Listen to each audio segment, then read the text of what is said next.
Hey everybody, welcome back to In Bed with a Millennial. I'm the Millennial Javeda Bay, and this is my bed. And it's the third week of November. We're nearing the end. But I'm still talking about the wild conversations that be happening on the internet. And it's cuffing season, which means that everybody's getting into relationships and stuff, trying to get into relationships, which means that a very common topic is coming about, and that is what you can and cannot do in relationships. So we gonna get into that. Jave, what do you mean what you can and can't do in relationships? So if you're someone that uses TikTok, there's always so many different filters that you can use around like ranking like things that I would let my partner do on just like platforms like Twitter and stuff. People talking about like I would never let my girl do that. Nope, nope, nope. And things of that nature. And so like those conversations that regularly take place around this time of year, where we're policing relationships and people in relationships. More generally, we're policing women and femme identifying presenting people in relationships because the patriarchy. But I specifically want to talk about a few aspects of those conversations and like why we need to dig a little deeper and pay a little bit closer attention and how we can learn a little bit more. So a very common aspect of this conversation is around like not letting like partners not being able to have friends of the opposite gender. So like a very common thing that is said is that like men can't be friends with women, women can't be friends with men. And that's not true at all. But when it comes to relationships, people really try and like make this claim. And the true reason of it is like at the end of the day, you're just saying that you don't trust your partner. Because the assumption of like, oh, they can't be friends because they're gonna do something is literally you saying that my partner is going to cheat on me. They're going to do something to break like the trust within our relationship if they actually do spend time with someone of the other gender or what have you. And that's wrong on so many levels, but like the biggest red flag of that whole thing is the fact that you are literally saying that you don't have trust in your relationship. And not even just romantic sexual relationships is trust important. You need trust in all your relationships. Like you have to be able to trust the people that you are vulnerable with, that you spend time with, that you invest in. And to say that you don't want them to have friends of the opposite gender because that means that they're probably going to do something means that you don't trust them. So why are you in a relationship in the first place? That's the real question there. Because trust is paramount. And this idea of like, oh, I can't trust my partner. What? But also, like, who are you to decide who someone can be friends with? And also, this idea that like someone doesn't need other friends because they have you and y'all are in a relationship is so flawed. Because there is never going to be one person in the world that meets all of our needs. That is humanly impossible. And I don't mean like, oh, well, one person can never satisfy you sexually. Like, that's not what I mean. I mean that we are multifaceted beings and we have different parts of us that need to be like, fed into and poured into by different people. So a great example is like I'm obviously an academic. Like I'm in school. School is pretty much my entire life right now. And there's not everybody can't be the type of person that like needs to help me out through like tough times in school or like can chat with me about different things. So like I love my husband. My husband is my best friend. I tell that man everything. Like we locked in. And also I know that my husband is not like my academic BFF. Like I'm not going to be like, oh my gosh, let's sit down and like talk through this part of my dissertation that I'm really struggling with, because that's not his wheelhouse. Also, that man is like, so like I'm done with school. That I know better. I know that I need friends in academia that understand that world, that also understand it through my lived experience. So that's why I know that my husband can never meet every need I have. That's why I also have like girlfriends, because I'm married to a man. A man ain't never gonna fully get it. Like that man don't experience cramps. He don't know what I really be feeling like when I just want to cry and die. So you have to have other relationships. So to be like they can't have friends, especially of the opposite gender, is just wild. Like what? So that's the first piece of this conversation I'm like we really need to reflect on, and I need y'all to sit and think about some stuff, because no.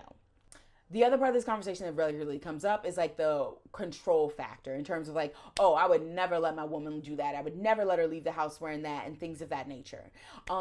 This is we are grown adults. We are grown adults. Literally, not even my mama was telling me what I could and couldn't wear after I graduated high school. Like, that woman had no say because I was buying my own clothes. And even when I was in high school, like, outside of like the school dress code, like, she wasn't really policing it because, like, you do what you want. So this idea that you can tell your partner what they can and cannot do in terms of like their own individual self-expression and all those things, that's a big red flag. If you're with somebody that's like, why are you, what, don't wear, you can't wear that out with your friends, like, absolutely not. I think we should have a chat, me and you. Just hit me up. We can talk it through together. I'm not gonna yell at you. I just want to like pose some questions and make you reflect a little bit, because we're our own people. We're grown. We do our own thing.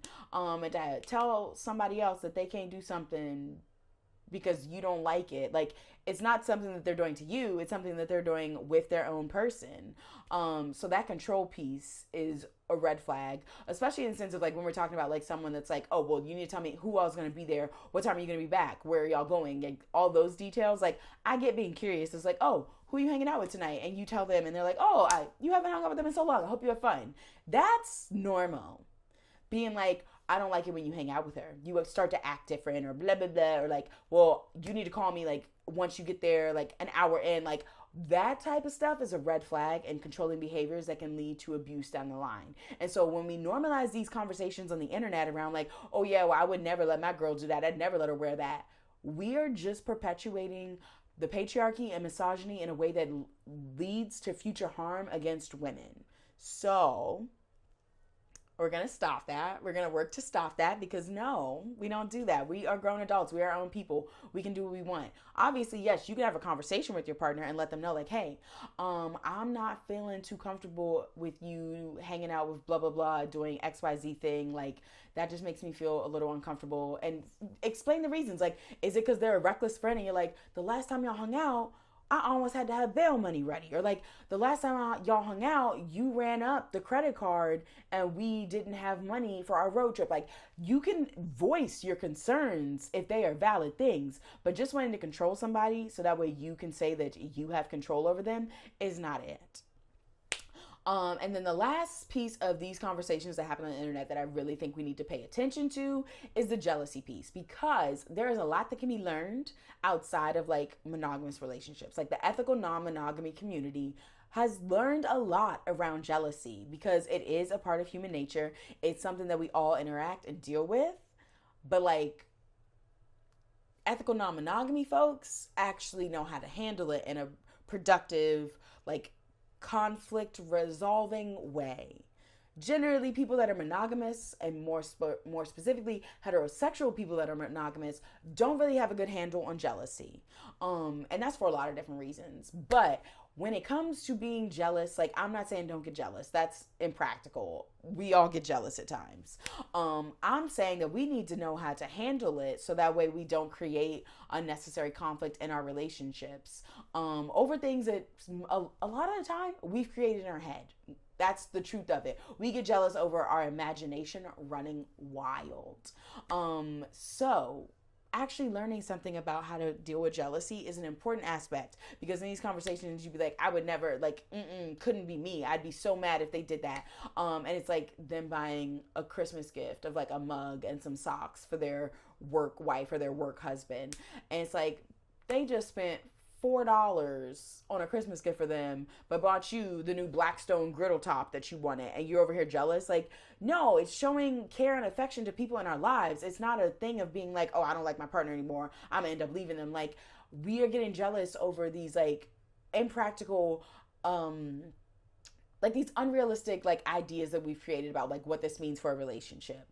And being in community and care with others is not a threat to your existing relationship. Like, not in the like base level sense. Like, obviously, yes, there are relationships where some things do mean more things than others, but overall, being in community with others is not inherently a bad thing for your relationship. And so we just need to be really, really clear about that. So if you're like, all right, you right, Jave, I need to learn a little bit more about how to manage jealousy, how to deal with it when it comes up. I got you covered. If you go to the description, there is a link to a collection of books that you can get, and you can learn more about jealousy, because it is something that we should all be learning about. Like, I don't care if you're single, I don't care if you've been in a relationship for 10 years, I don't care if you just broke up with somebody. Like, we all should be working on our jealousy all the time, regardless of our relationship status, because we get jealous in all kinds of scenarios, not just romantic and sexual relationships. We get jealous of best friends. We get jealous of siblings. Like, oh my goodness, the sibling jealousy. Woo! So everyone can benefit from learning from it. And the ethical non-monogamy polyamorous community can teach a lot around it. So check out that link in the description. But make sure you subscribe to this YouTube channel, because next week is the last episode of In Bed with a Millennial for the year of 2024. I'm taking a sabbatical in December to rest. Like, I need some time after this term, and to just like get everything ready for 2025, because I'm coming out the gate swinging. Like,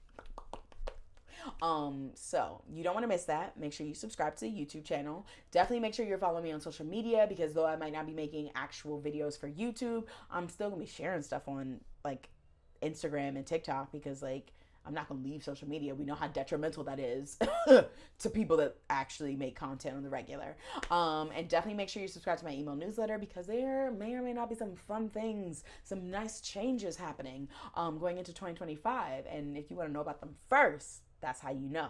But yeah, jealousy, it's human nature. We can learn to work with it, deal with it in positive ways. Controlling in relationships, red flag.